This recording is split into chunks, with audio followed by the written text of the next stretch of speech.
the inside story on the issues that affect you and your community. This is Local 12 Newsmakers. Good morning and welcome to Local 12 Newsmakers. I'm Dan Hurley. We all know that it's jobs that fuel confidence in the future of a metropolitan region. On the simplest level, the number of jobs is critical. But more important, it's what proportion of those jobs pay well enough to sustain individuals and their families, and how many of those are available. The trickiest connection is whether those jobs that provide for self-sufficiency are accessible to the people who need them. That might mean, do people who are out of work or looking to move up have the technical skills or the so-called soft skills to compete for the better paying jobs? In addition, are there systemic biases built into the structural economy that impede the ability of certain groups of people from competing? Figuring out those connections takes data. In 2003, more than 30 executives of local not-for-profits that serve both women and girls expressed the need for good and relevant data on the status of women and girls in the Cincinnati region. In the last decade, through research and a series of 6 published reports, the Women's Fund of the Greater Cincinnati Foundation has become the primary source of reliable information on the status of women and girls in our community and on the economic self-sufficiency of women. This past week, the Women's Fund released its latest Pulse report entitled 2020 Jobs and Gender Outlook. To discuss the findings and recommendations of that report, I am joined this morning by Vanessa Freytag, the Executive Director of the Women's Fund of the Greater Cincinnati Foundation, and Julie Heath, the Director of the Economics Center at the University of Cincinnati. The center's staff did the research that grounds this study. Welcome to Newsmakers. Thank you. Very nice to have you here. Vanessa, let's start with you. You've done a whole series of studies over the years, and all of those are available on your website, and we're going to let people know how to get to those. Great. So you can sort of read the progression of those studies, which is really the way to read them. But why this one? What was the goal? Why did you feel it was important to do this study at this point? In 2012, the original 2020 Jobs Outlook report was released. It was a great report. It was done by several organizations in town, including Agenda 360, Vision 2015, Strive, and Partners for a Competitive Workforce. As we looked at it, though, we realized that there was good news and bad news. We were pretty sure in that report, which was the good news is there's a whole lot of jobs that are going to be here. But the bad news, we felt, was that women were likely to be in the lowest tier of those jobs from an income standpoint. And we spent about 2 years gathering the funding to see if we could dig into what we felt would be the story beneath the story in that report. Okay, so, and we did 2 full shows on that report and, yes, and their related reports as well.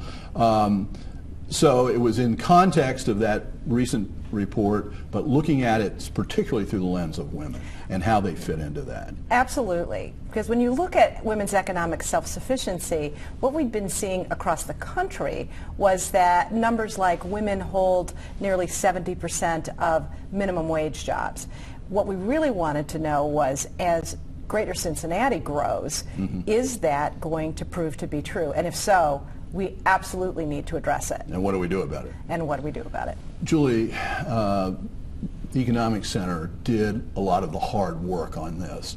What does that mean for those of us who aren't economists, who aren't demographers? What kind of data do you have to work with? How do you know what's going on out there? Well, we primarily work with census data when we do this kind of analysis. The census data can be very detailed, down to a region, down to a neighborhood. So we primarily rely on census data and, of course, building on the foundation of the 2020 Jobs Outlook. Well, you know, the question that Vanessa brought up here was there's the national trends, and then how is that reflected locally? Is there any reason to believe that Cincinnati is on this question of the place of women in the economy in any different position than generally in the United States economy? No, there's really no reason to suspect that going in, and our outcome didn't indicate that that was the case either. We have national trends that certainly provide the context for what's happening locally. and that holds true. Okay. I want to, there's a number of graphs in the study. I want to show the first one that is sort of the overview of all of this. And I know this is hard for people to see at home, and I apologize for that. But what you see is a series of bubbles against several axes. And the lower down the bubble, what are you looking at? The farther down, the lower the pay, right? That's correct. From top to bottom is median wage. Okay. So the lower on the graph a particular bubble is, the lower the median wage. And you've got color coding here. So the color coding is? Pink and blue. Gee, I wonder what that means. Vanessa insisted on pink and blue, so. Because people would understand immediately. Right. That's right. So, yeah, so one of the variables here, as you just said, was the wage. And again, bottom to top, we're looking at low to high. Mm-hmm. Then we have pink and blue bubbles, and we have gradations of color with those bubbles. Mm-hmm. So bubbles that are very lightly tinted pink, for example, tend to have more women in them, a higher percentage of women in them. There's occupational groups than men. The darker the pink, the greater the percentage of women in those occupational groups. So something like, I don't know if it's even on here, teaching, for example, would probably, elementary teaching would probably be very heavily pink. That's right. And blue, and there's also white. Which there are a few that are white, and as you might suspect, that's a toss-up. So it's pretty evenly split, men and women.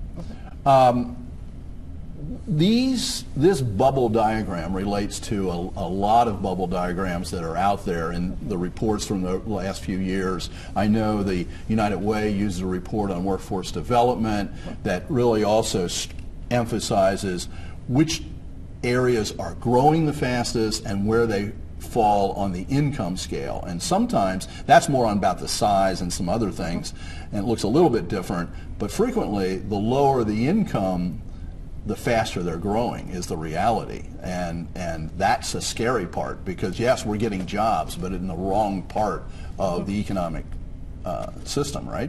Absolutely, and I know Julie's talked often about what this recovery has really meant or not meant in our community.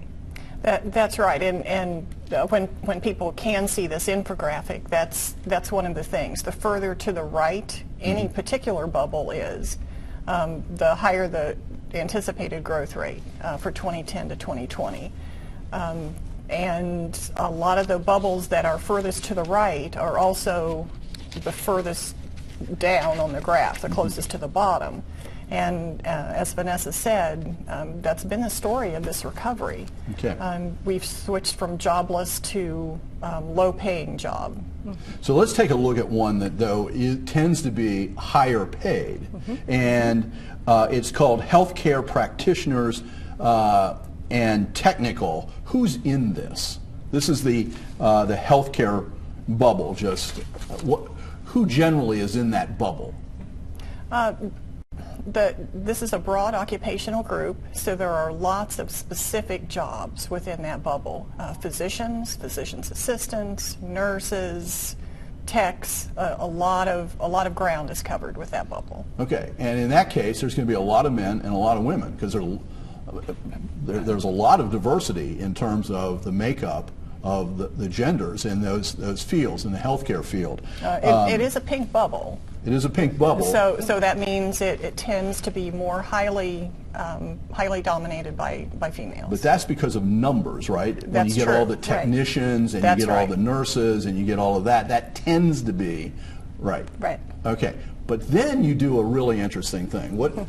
Vanessa, let's get you talking here a little bit. What do you do with taking an individual bubble like that? And let's not put it up yet, but what happens when you look inside that bubble? Well, this is the other layer when we're looking at these issues. And working with the Economic Center, we asked them, can you pull apart within any occupational group?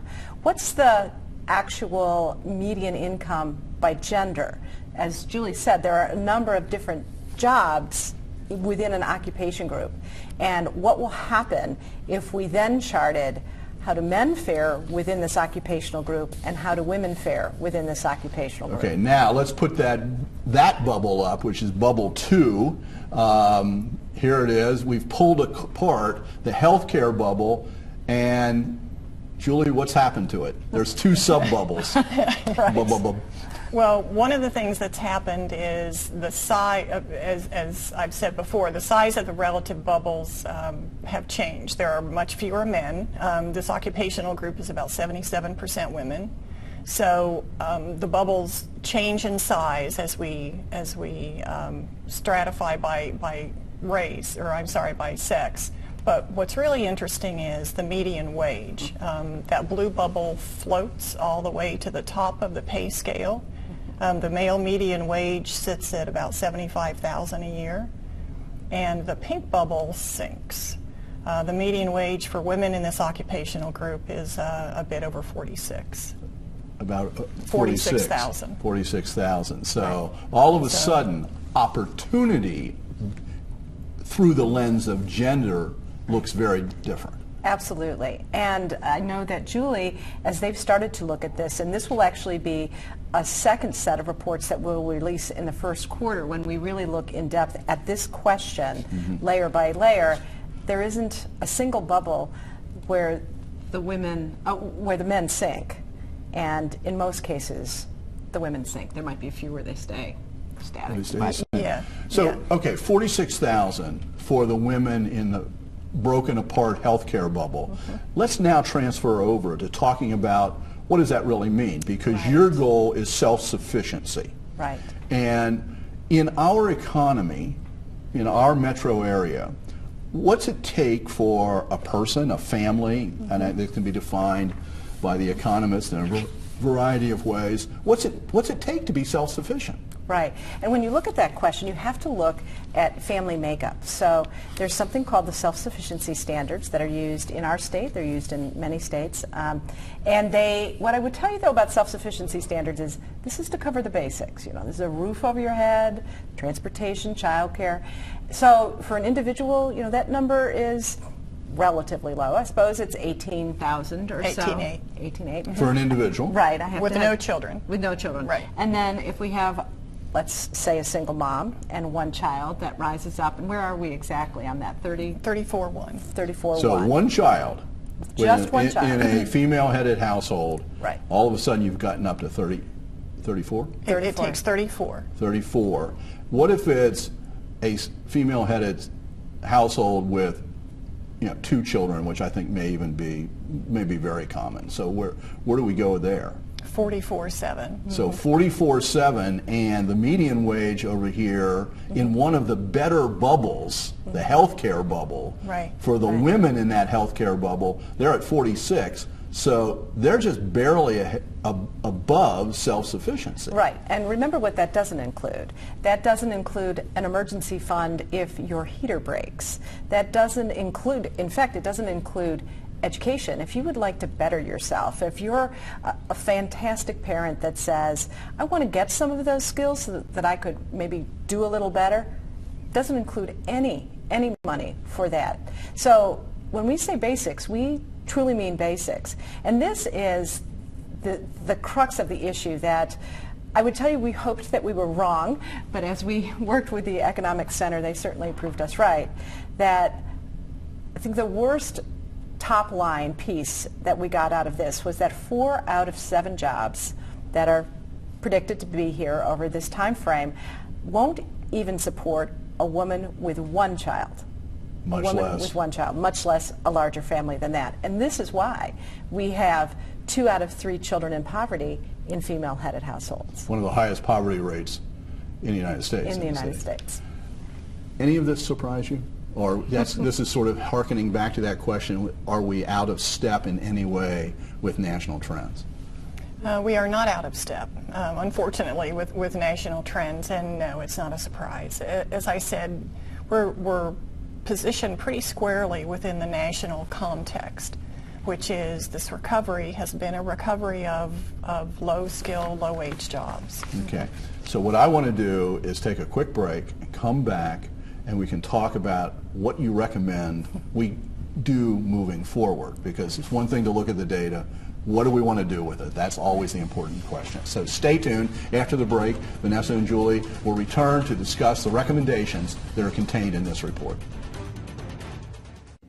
Welcome back. This morning we are looking at the Women's Fund of Greater Cincinnati Foundation's newest study, the 2020 Jobs and Gender Outlook. I am joined this morning by Vanessa Freytag, the Executive Director of the Women's Fund of the Greater Cincinnati Foundation, and Julie Heath, the Director of the Economics Center at the University of Cincinnati. Okay, let's move on from our sort of data dump to recommendations. And you know, you have these split out between two groups. So let's take a look at key recommendations for employers here that you start with. So one of the first ones is set recruiting and retention goals for female employees. Now, let's be clear. Whose recommendations are these? So the Women's Fund, part of our role in the community is to say, so what do we do about these issues? Okay.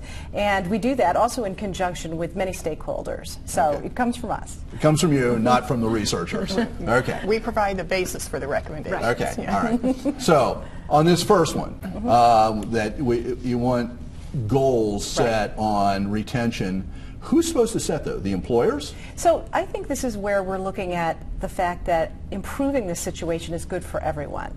So if you don't have intention, I was in business for many, many years. If you don't have goals, if you don't have intention, not much happens. And I know how many employers in town are struggling to fill any number of jobs, particularly those that do take some skill to do them. So in theory, there are 30,000 vacant jobs we can't fill. Right, absolutely right. So focusing on this rather than just the general employment pool will certainly assist them in making sure that they can fill those jobs. Okay, a second recommendation, which I think was up on the screen actually for just a moment, but we can bring that back. Set apprenticeship goals, also find job coaches, peer mentors, etc. So I'm merging a couple of the goals here. Absolutely. But doing things inside the workforce that make it possible for women to feel comfortable, for retention, but also maybe to move up. Right, and these are practices that have been done around the country. So what we also do when we put together a set of recommendations is look at what's out there. So Cincinnati often is the innovator in any number of things, but sometimes we can follow someone else's lead. Okay. Third area, this is for employers.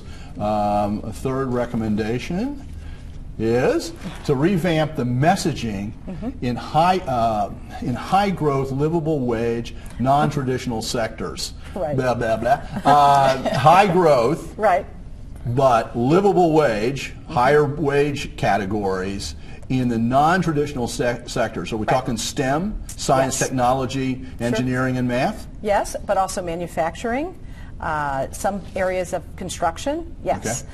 And that women, there are jobs there for women, changing that messaging. And who should that messaging be directed at? Who are you wanting to communicate with on that? Right. So I would make this analogy to my time when I was in the financial services industry, and they started to really look at women as a market. And initially they just picked up their language that they were using to sell to men and tried to sell to women, and it didn't work. Women had wanted to have similar success, but the way they looked at money was different. It wasn't about the numeric goals. It was, I want to make my dreams come true for my children or for myself or for my education.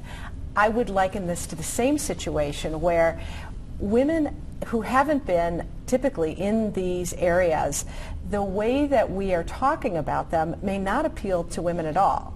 And is it women, adult women, or is it also communicating and messaging to school age girls and women? Both of those are vital. So, for example, can we work and teach our high school counselors, who are great and who are doing their best to help our children succeed? We know in talking with them that they don't necessarily have the language to attract a teenage girl to any of these areas. So again, we're borrowing an idea from elsewhere in the country. And the My Tomorrow program in the Cincinnati Public Schools is a response to all of this. Okay, now the second area is for not-for-profits. It's called nonprofits. I just don't like that term. Okay, for not-for-profits. Boot camps with employers to allow women to try out skills and jobs. This one was intriguing to me. What's that mean? Give me an example, a concrete example. Concrete example. So there are programs like this in other parts of the country where they would allow, typically we're talking about an adult woman here, between 1 week, some of them are as long as 4 or 6 weeks, an opportunity. So if she's in a job training program, she can actually have a chance to do some hands-on experience with, let's say, manufacturing before she has to commit herself to that's what I'm going to do, or I'm going to commit to getting the funding together to pay for to get a degree or certificate or whatever it takes. So I think this is, I agree with you, an intriguing one, and that also is a nice partnership with employers. Right. Everybody wins. Okay. If I could jump in, I'd like to make the point, though, that of course getting the word out to women that there are these non-traditional kinds of jobs they can hold is not going to be sufficient. A lot of the reason for the gap that we see as these bubbles split is because of the occupational characteristics involved in these occupational groups. So often we find that the more male-dominated occupational groups are also accompanied by more inflexible work hours. So it's not an information problem. It's an information problem plus an institutional problem. Structural problem. That's right. You know, that's right.